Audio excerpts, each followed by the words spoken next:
Why haven't we? Okay. Oh, See us, Sook? Do you see us? Yes, we're on live. We're done. We're here. Yes. I gotta tell you, It is once Tuesday. again, it's like giving birth when we go up on and it works for the Sook. For the last 5 days, it's worked for us on the first shot. And it's just unbelievable how we got this thing down now with our people. We're so excited. And guess who we have? You know, this is when you like love your friends, you know, and you got to love your friends' wives just a little bit more when you can DM a friend's wife and like hook this up really quick. So truth be told, a half an hour ago, Scotty and I were scrambling. We had somebody scheduled, they canceled, our backup canceled. And then Scotty's like, you know what, Suki, let's just go through a Rolodex. So we're going through a I'm like, who the heck can I call right now? So whose number pops in? Maureen. Maureen's name came in my head like this. Let me tell you the real reason, though, why we're on a half hour late, Sook, because we would have been on at 7. Right at 6:55, my wife noticed that we didn't have enough alcohol for later tonight, and the liquor store closes at 8 o'clock. She said, if you go on, you're not getting to the liquor store by 8 o'clock. So I said, you know what? I'm zipping out. I'm zipping in. Grabbed a couple of bottles of stuff. Here I am. When I pulled into my driveway, there was a fox, a fox the size of a dog staring at me right through my fence. I said, I see you. I see you, little rat bastard. yeah. And he took off with that long tail. Cute as can be. Well, anyway, dangerous. Well, we got one fox right here, somebody who's dangerous at times. He is definitely somebody that's sort of in the stratosphere when it comes to just being an icon for a lot of us here around the world, globally. I cannot believe Sopranos at 20. Is it 20? Has it been 20? Well, we went off the air in 2007. So that's 13 years. He's a writer. He's an actor. He's an entrepreneur. He gives back to his community. He's a leader in so many ways. Please welcome Vince Curatola. Oh, thank you for that. Thank you so much. So happy to have you here. And God bless your wife, Maureen, for making this happen. I owe her. Maureen, I love you. I love you. I love you. You know something? I hadn't eaten all day. And then when your message came in, we had just gone to a store and we got some pizza. I said, Maureen, hurry up, eat it, heat it up. If I go on the air and I'm hungry, it's not pretty, believe me. You're an angry Vince, right? Angry. Forget it. You know what, Vince? You know what's great about you? When you were on The Sopranos playing Johnny Sack, you didn't put on like any type of voice, right? You were just using your voice. Yeah. I didn't feel like this guy was. He wasn't a street corner guy. He was a businessman. I mean, he could have been mixed up with Enron, for that matter, rather than organized crime. So I didn't feel he needed anything, nor was I ever directed to use anything but my own voice. So it's amazing. It's funny because people come up to me in the store and they'll say something like, "Hey, how you doing?" And I go, and I really make them work. I go, "I'm sorry, what? What'd you say? What did you say just now?" "No, I mean, how you doing? How's everything?" "I'm very well. How are you?" And that just knocks them down, Well, I mean, I think that's kind of interesting because, the legend of Johnny Sack grew as The Sopranos grew. And you took this character and he evolved in all intents and purposes.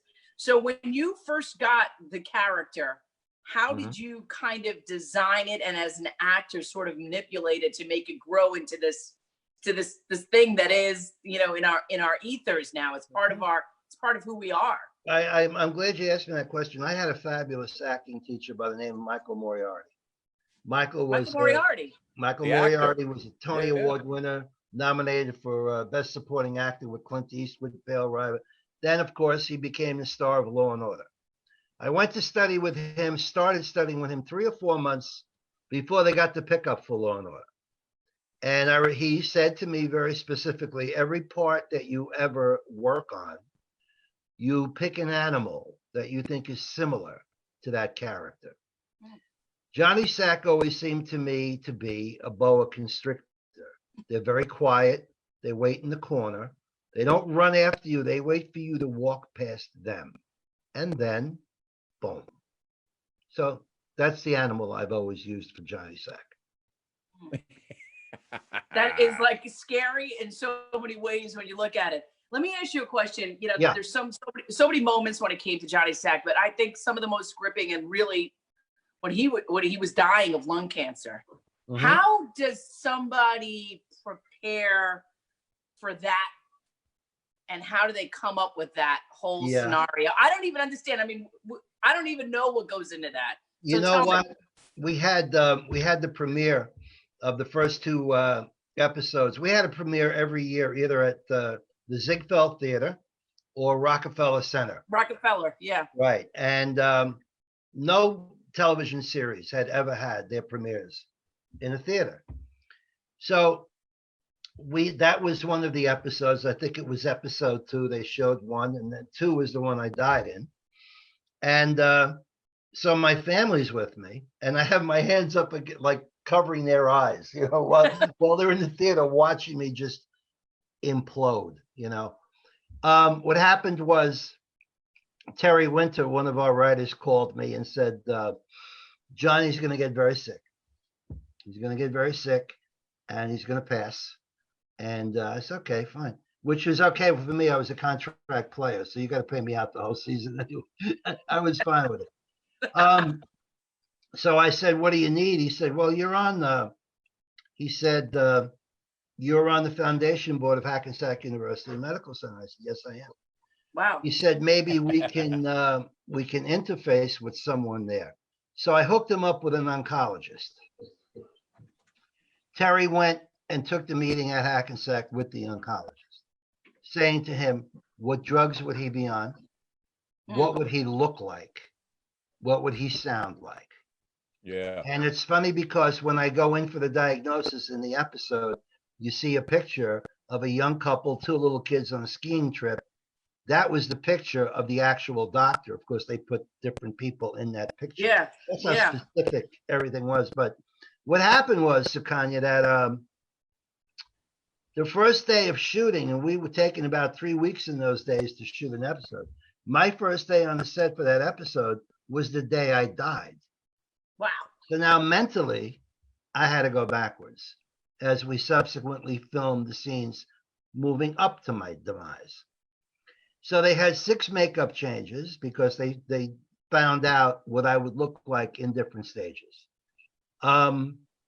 They shaved my head, so I wound up at the Emmys with this bald. It was just, and I had a sunburn you wouldn't believe because I'm dying. Vince, these Emmys. Yeah, those Emmys. Yeah, oh, look at that. Ah, nice. Just checking. So Brad Gray, God rest his soul, who was one of our executive producers, he had this gorgeous mansion in Palos Verdes, and he invited everyone there from the hotel in Beverly Hills. And here I got the head of Paramount Pictures running around his house looking for salve. Vince needs salve on his head because he's burning.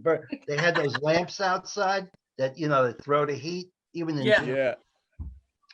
But make a long story short, Sidney Pollack, the great director, the great actor, was cast as a murderer in the prison where I'm dying.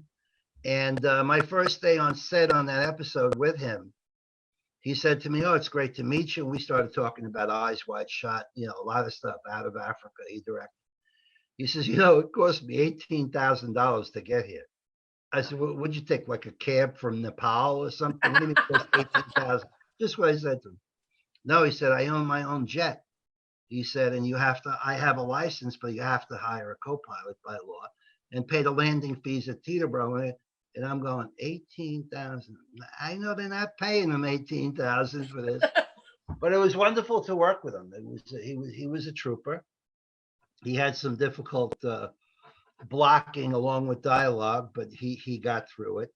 But you know, I'll tell you something. It was, in a way, it was fun for me because I'm laying in the supposed hospital bed, looking up at, you know, where all the lights and the rafters are in the studio, and I'm saying, I don't have to get up. This is wonderful. I just laid there. Oh, I loved it. Take a little nap. Yeah, but when I saw it, on the big screen at Radio City, I said, "Oh my God, I look horrible." But that was not the intent. But I did figure this out. I said, "How does someone die slowly?" And I came up with the idea that you do and say the same things a healthy person says and does, but you do it a lot slower. Slower, yeah. The battery is running down. Yeah. Right. And that's what I used.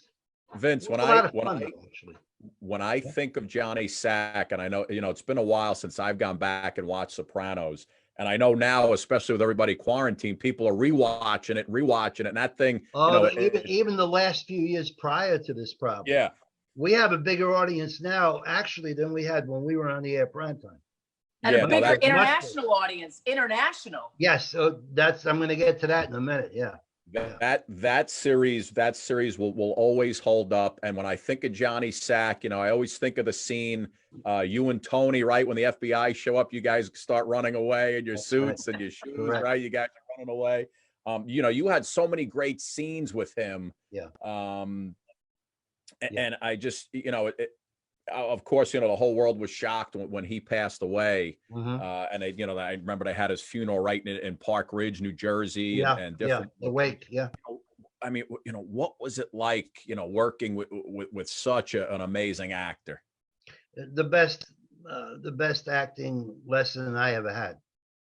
And it was strange to me that, Johnny Sack was only supposed to be a character in the first season for one episode only, a one-off. Yeah. When they got the pickup for the second season, then they called me and said, "We have more work for him." They began to develop my character. It's funny because I had met Jimmy 6 years before The Sopranos began production in a place downtown called Mary Lou's on West 9th Street. And it was an actor hangout, very late night hangout. And I had met him there. "Hi, how you doing?" And nothing ever more than that, Wow. So when I got the episode, which, by the way, I didn't want to go to the audition. If you have time, I'll give you that one. I get inside to the reading. You have to read the episode, the table read. And I see him at the head of the table. And I looked over and I said, "Jimmy, this is your show?" Wow. He said, "Yeah, kind of." I said, "I saw you last week, 3:00 in the morning at last. You never mentioned a word." Not a word, no idea. You're going to play Tony Soprano.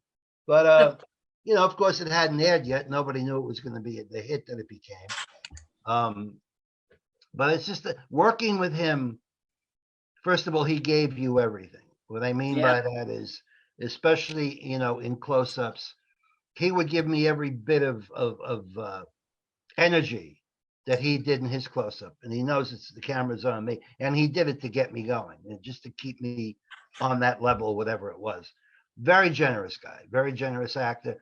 Not only generous in the craft, he gave each one of us, the series regulars, an incredibly large check from part of his personal production company. Wow. Which he didn't have to do.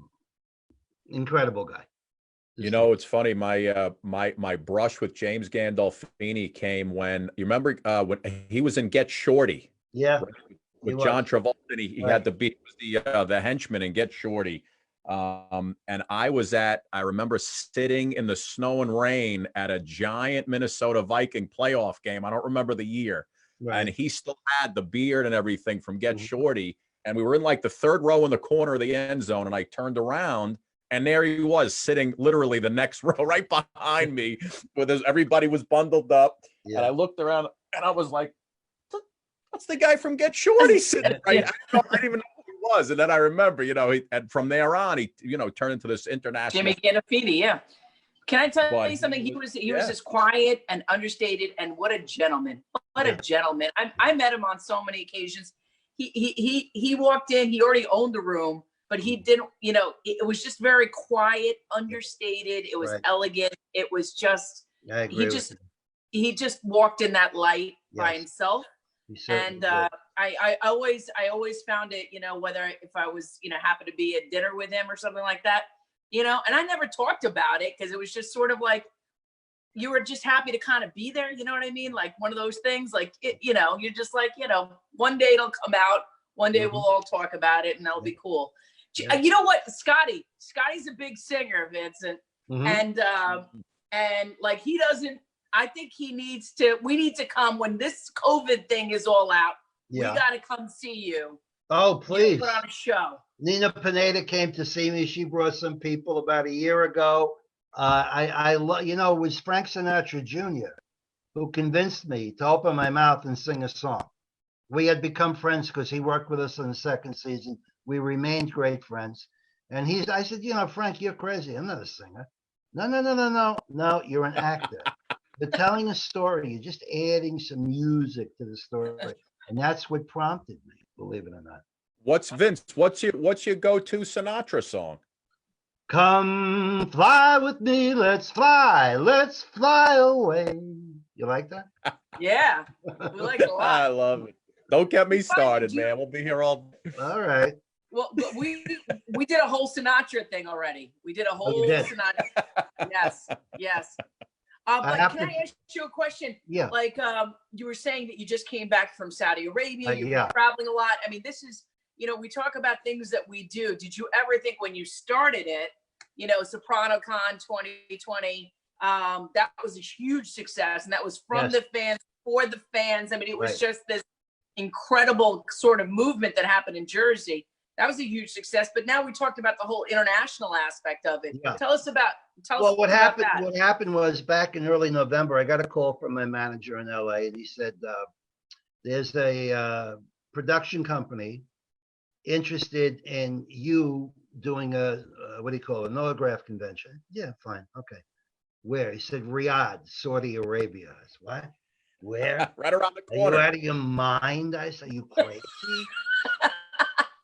So Vinny Pastore called me. He got the same offer. We have the same manager. And then Federico called me. He played for you. So we're going, I don't know. What do you think's the right money? So basically, they wired the money into our accounts 10 days before the flight. Wow. We were paid. Okay. So we said, okay, we're going to go and do this.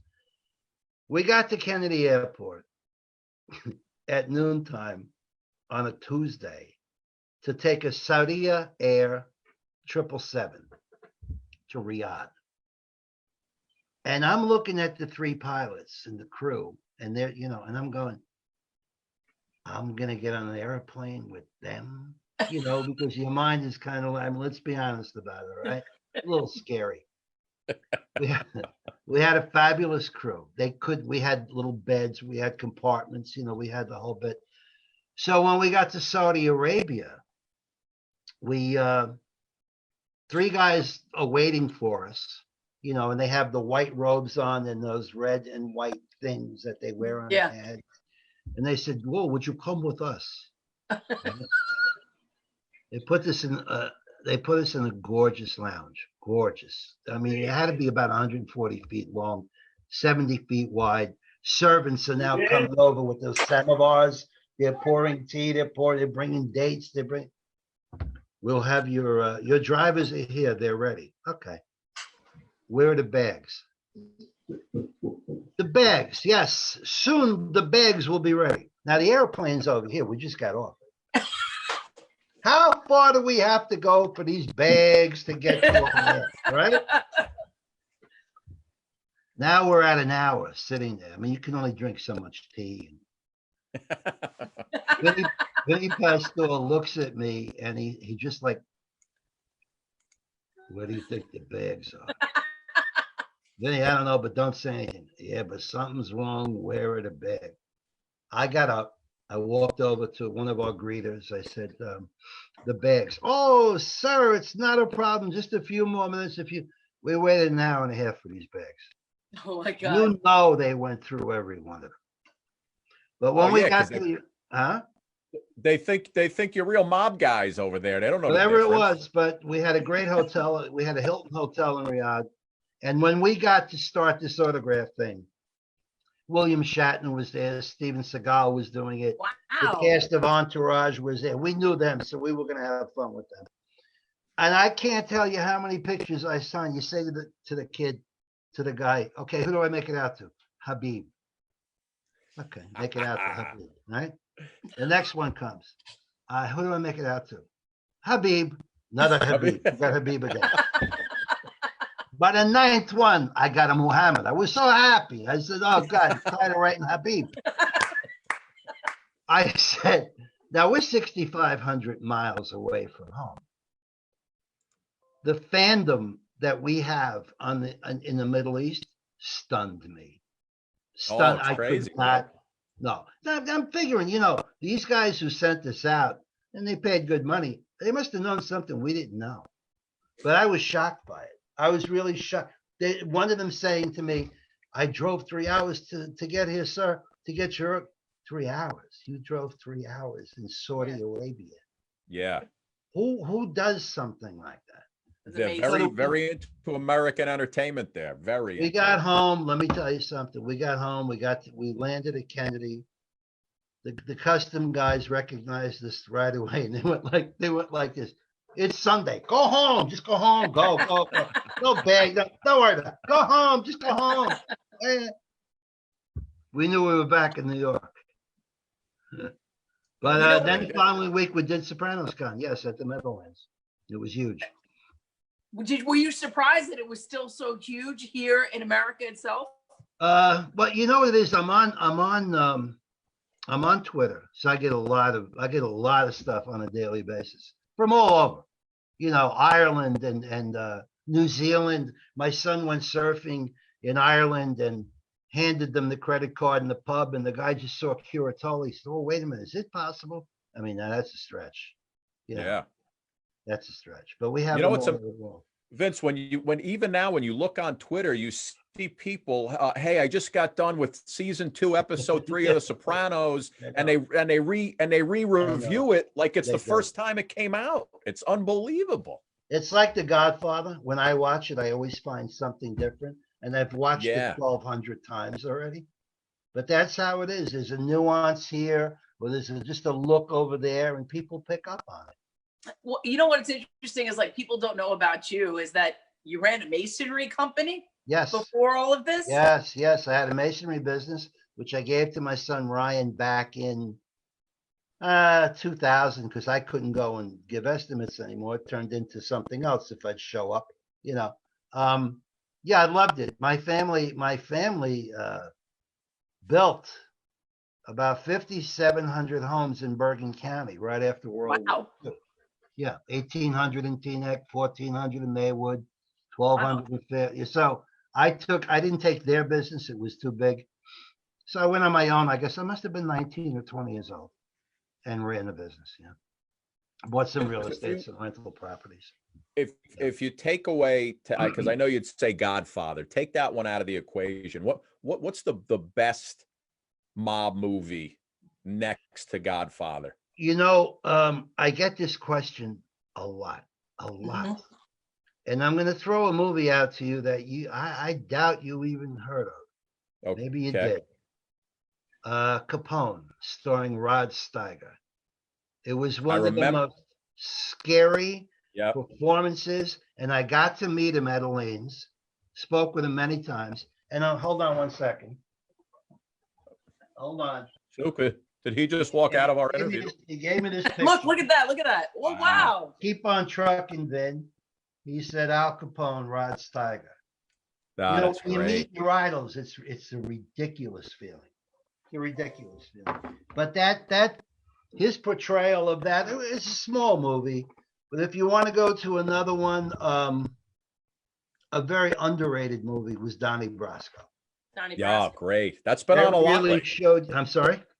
That's been on a lot lately on HBO. Yes, that really shows you the grind that these guys go through on a daily basis. It's a grind. Yeah.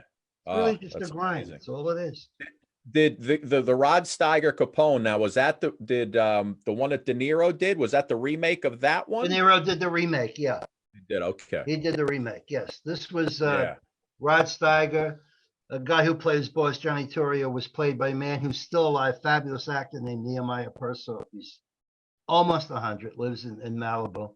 But the casting, in my opinion, casting many years ago was in many ways better I read an article recently that said with the proliferation of so many new cable channels, that bad actors wind up getting jobs that they would not normally have gotten because they need people. I'm not. That's not a. It's not a blanket criticism, but the craft is lost a lot these days in things that I watch, and I don't watch it. What I do watch religiously is anything that comes out of Great Britain. Those actors are ridiculously talented. The Crown, a lot of good shows. The Crown, Doc Martin, Midsummer Murders. Their timing, the way they work is just beautiful. Let me ask you a question. How you been handling all of this with COVID and everything like that? How are you and Maureen doing? How's everybody doing? Yeah, Sukanya, I'm not good with authority. I'm not good with being told what to do. I've been that way since I was kid. I'm not good at it. I kind of feel that I just lost a famous jazz guitarist, Bucky Pizzarelli, died 2 weeks ago. Bucky recorded recently with McCartney. The guy was an icon. You can look him up. 94 years old, but a bull. Lived in Saddle River. His wife died 7 days later. Wow. Bucky had underlying condition of pneumonia, congenital heart failure, but he tested positive for COVID 2 days before he died. So guess what? He's a COVID death. No, he's not. So you got to be careful with these numbers. You scare people. Those numbers, I believe, just in my gut, there's some inflated stuff here, and I think it's very worrisome that the wrong information is given out. As far as protecting ourselves, I'm home a lot. I go to the post office every day in Saddle River. I have the gloves. I put a kerchief on. Yeah, you go to the store. That's about it. I'm really concerned about people who are self-employed or who are on a deli or a restaurant because I think it's over or half over anyway. So yeah, a lot of my friends are suffering who are small business owners in my neighborhood, deli owners. A good friend of mine is a deli owner. Another good friend of mine owns a construction company. Yeah. It's tough. It's very tough. And they say they want everyone tested, but they won't test you unless you're symptomatic. Right. So that's an opposite going on. If you're not symptomatic, they won't test you. But if you don't get tested, have a little card that says you're okay, you can't go to a ball game. I mean, it's not making sense at this point. Yeah. It's not making sense. We lost 37,000 people in 2018 to the flu. I'm not minimizing what this is, but I think that at some point, you're going to have to be able to go somewhere, sit down, have a pizza, sit 6 feet away from the other table. I think we'll be all right. Yeah, we will. We will definitely be all right. We're definitely going to be all right. We got through 9/11, with the fear of another attack a few days later or a week later, and we all got through it. I don't know what to say. Vince, I picture you, when you sit down to watch something on TV or a movie, I picture you in like a plush movie room, couple of big seats reclined. Am I wrong on that or no? No, I lay down on top of my bed. I have 2 fans coming at me. I have my clicker, and I have something to eat, maybe iced tea or something. No, I have to be. That's why I don't go to the movies. I don't go unless it's a screening I got invited to, whatever. But other than that, I don't, because I cannot do something and be uncomfortable. That's why I think movie theaters are going to have a huge problem. Yeah, they're gonna have a problem in those theaters. They're gonna have but you know what they're doing? You know what they're doing now, and I have to say, I have to thank them. They're releasing a lot of the kids' movies because I got 2 little kids. They're releasing a lot of the kids' movies right to whatever rental, and you rent it for one day, whatever they make their $25 on that one day. If your kid wants to watch it again, you'll rent it again, $25. So I think they're making money somehow trying to figure out how to do it. Absolutely. Yeah, sure. But look at it this way. They don't have to pay they don't have to pay the theater chains anymore if this happens. Yeah. That's a big chunk, which they deserve. They have big buildings. We get that. But it's not just that, Sukanya, not just because of the virus, but the manners that people have. These days, compared to we were talking, and I don't mean to be disgusting. We were talking about like how we go grocery shopping, and people. The next thing is like everybody wears gloves. But like, we feel like the gloves, because people are animals, they take the gloves off. Why aren't they putting it in the garbage? They put it on the floor. And it's like back in the day when you used to find a condom on the floor, you'd be like, you filthy animal. Yeah. Why would you put that? Why would you put that there? Exactly. Suki, listen, we're not talking about your dorm room right now with the condoms on the floor. Come on now. Oh, you can't go all the way back to college. Put the rubbers away, Johnny. Put the rubbers away. Vince, I need to know more about this singing. I didn't even, you have a one-man show, a show that you do? I have an incredible jazz band. Really? Professional jazz musicians, yeah. See, I was at the liquor store. I didn't even get to look it up. So you go on stage, you do a little performance? I do about 14 songs. And I have my musical director is David Budway, who is the pianist at the Bevelman Bar at the Cafe Carlisle. He's tremendous. He owns a club in Nyack called Maureen's Jazz Cellar. Sure, Nyack, absolutely. Nyack, he has tremendous jazz acts. His other gig, as I said, is at the Carlisle, and he's arranged, 4 or 5 musicians, and these guys are hot. Matter of fact, there are times when they'll do a solo, and I got to hold back to do, and I'll forget to come back in, sing because I'm listening to them. Yeah, I'm just like I'm going, wow, yeah, they're tremendous. Please tell me you do My Way. No, that's funny. I don't do My Way. There's one song that breaks my heart. Duke, finish this interview. I'm leaving. I do. I see trees of green, red roses too. Ba, ba, ba, ba, ba. And then it's over. The next song is Smile, though your heart is aching. Smile. Even though I love it. I love it. But that's great. So you go from Wonderful World to to that. What are those Emmys for? These? Yeah. It's funny you ask, Vince. Much like Suki, I think we have 14 between us. I have 5 more upstairs. I don't want people to think I have too many. If I put them all here, minimize it a little bit. Yeah. I told him you put it behind you. That's a good yeah. It's good. Do you know that he's I don't know if you know this, but he's a New Jersey Hall of Famer. Right? Yeah, when Chris Christie was elected, he appointed me to the New Jersey Hall of Fame Commission. And then, unfortunately, a few years after that, I inducted Jimmy in the year 2014 to the New Jersey Hall of Fame. And then it's funny because the town of Park Ridge, where he came from, they renamed part of Park Avenue James Gandolfini Way. We had a big ceremony about 3 years ago. Yes, but I have to tell you a really quick funny story. Jim's father passed away in 2005, as did my father. And so we were going to the funeral home in Park Ridge that morning for the funeral. And so we did the funeral. And after that, there was going to be a repast at Jim's cousin's house in Westwood. So I said, Jimmy, I don't know Westwood. I don't know, where is it, And I live up the side of the river. I have no idea where I am. That's the other side of the track. So anyway, it's okay. I have my car right here. You and Maureen follow me. All right. So we're heading south on Kinderkamak Road, and we get the red light in front of the diner at Park Ridge. Now it's a June day, beautiful day. It's about 2 p.m. Some guy comes turning around the corner with his car very slowly. And there's Tony Soprano in one car and Johnny Sack in the car right behind him. You had to see the look on this poor man's face.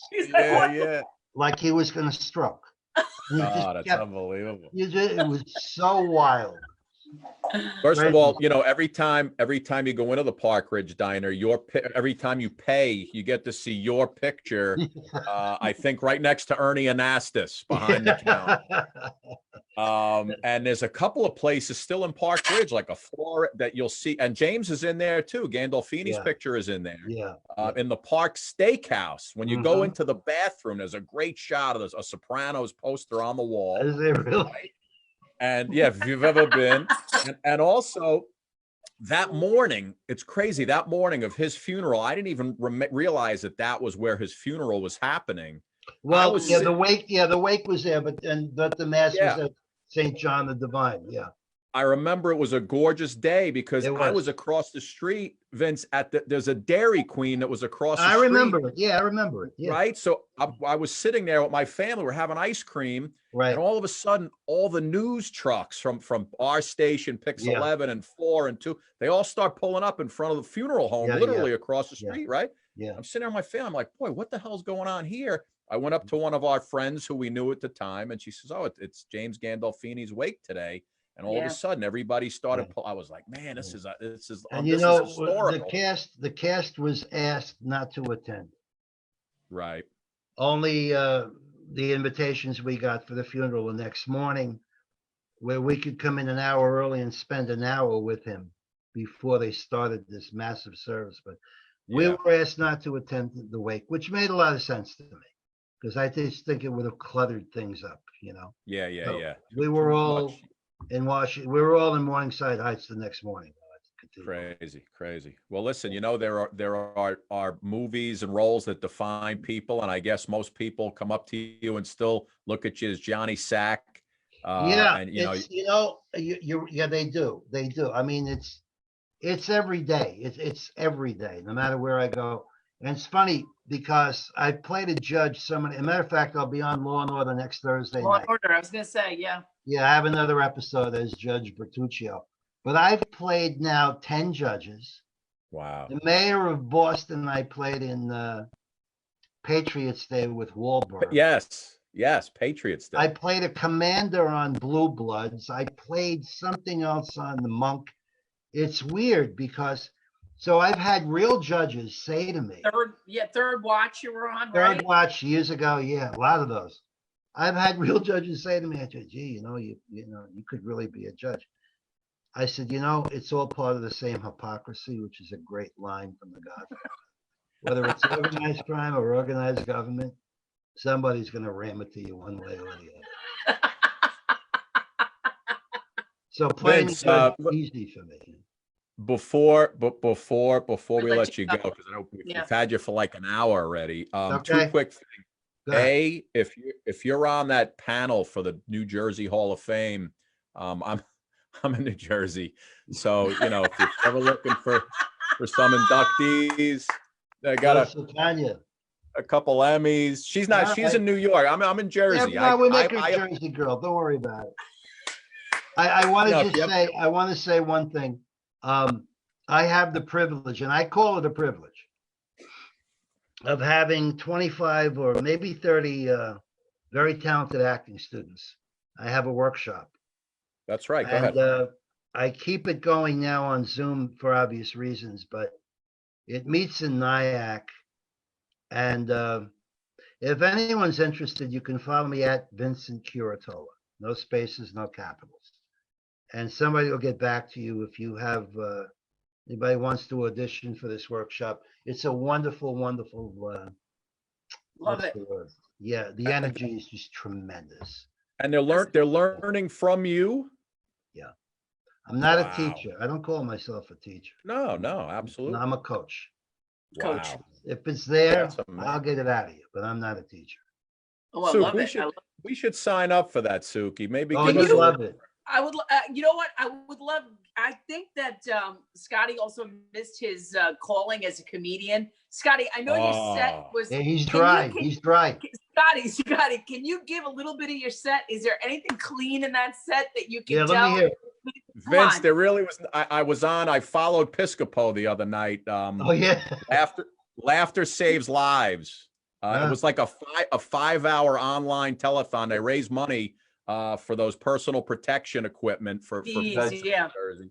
They raised like $30,000. It was nice. Great, but it was like a 5-hour show. So I let off after Piscopo. I had to do 5 minutes. Even my mother called. She says, you were a little dirty, no? But listen, I was talking about how I woke up one morning.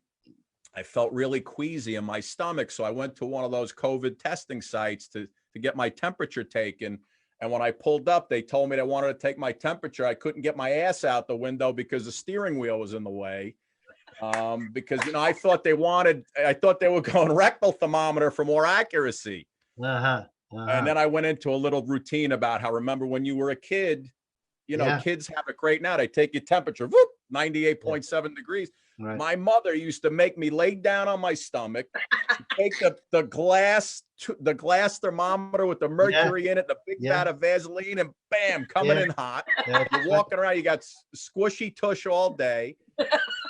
And then I did a quick bit about how, do you know what happens if that glass breaks and mercury escapes from the glass, it vaporizes it. Yeah. It vaporizes into your skin, and it causes paralysis, depression, sleep disorders. And then the fever doesn't mean anything. Right. I said, your mother was sticking a nuclear reactor in your sphincter and you didn't even realize it.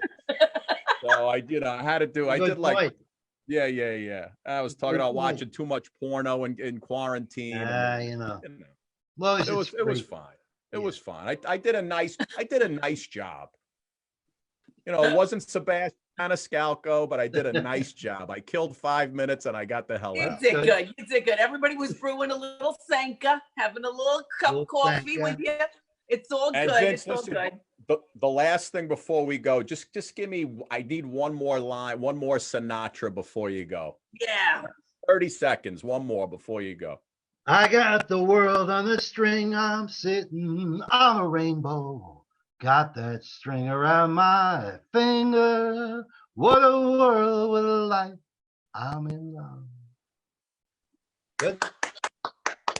Can you learn My Way for me next time we come back? Would you? All right. Unreal. Vince Curatola, ladies and gentlemen. Thank you so much, Vince. Thank you. Give our love to Maureen. Tell her thank you so much for making this happen. And stay safe. Call me anytime. Okay? Thank you. I'll meet you at the Park Ridge Diner when this crap is over. And also give them a call if anybody wants to act or wants to get some real knowledge about it. Where do they go again, Vince? Just at Vincent Curatola on Twitter. There you go. No spaces, no caps, boom, and somebody will get back to them. Okay? All right, excellent. Vince. Thank you so much. Thank you. Stay safe. You're the best. Stay safe. Thank you. Thank you. That's wow, how great is that, Sue? Yeah. I mean, just look at the quality of talent that we have had on this program, from magicians to actors to singers. I mean, it's unbelievable. And incredible actors too, different caliber. I mean, Emmy award-winning actors. I mean, it's we've got people lined up. We had a Tony Award winner on our show. We've now had Emmy Award winners on our show. Yes. I mean, the next thing we got to root for is like an Oscar winner. Who do you want? Should we call Hanks? What do you want to do? Who should we call? You want to? I think we should. I think we should do what we can. But anyway, we're working really hard, everybody. We're working hard to keep you entertained. Sometimes it works, sometimes it doesn't. Thank you, Vince Curatola, for making it happen. Yeah. You know we have tomorrow? Who? Gentleman by the name of Benjamin Corey. He is a master online illusionist. So that is going to be good. I love that stuff. I know you do. Suki, how do they not know My Way? What's going on? I mean, it's Johnny Sack. There's got to be a story between Johnny Sack and that, I wasn't going to embarrass Johnny Sack, but because he would have killed you. You would have been over. It would have been over, Charlie. Over. All right, Scotty. It's been a good show. I love you. We'll see each other tomorrow at 7. Right? Make sure Lara has enough alcohol to get her through the COVID. I just spent a fortune in the liquor store. Hold on. That was the funniest thing. You're like, I can't. I got things to do. I'm like, what do you got to do? What are you so busy for? Sook, I got to run out because if I don't get there before 8, We have no alcohol in the house.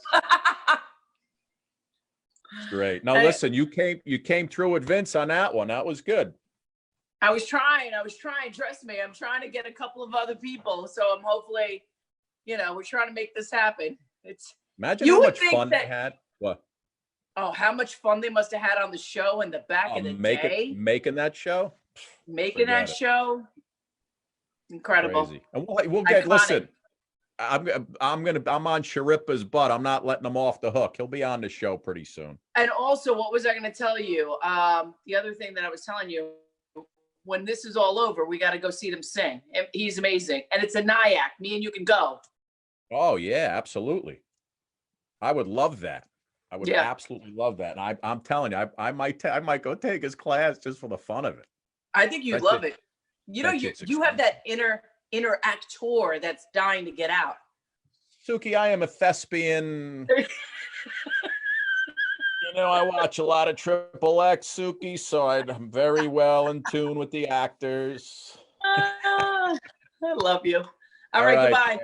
I will see you tomorrow. Big Magician coming up tomorrow. Love you guys. All right, bye. What is it, Tuesday? Tomorrow's Wednesday? Wednesday. Good. All right. Bye, everybody. Bye, everybody. Have fun. Love you.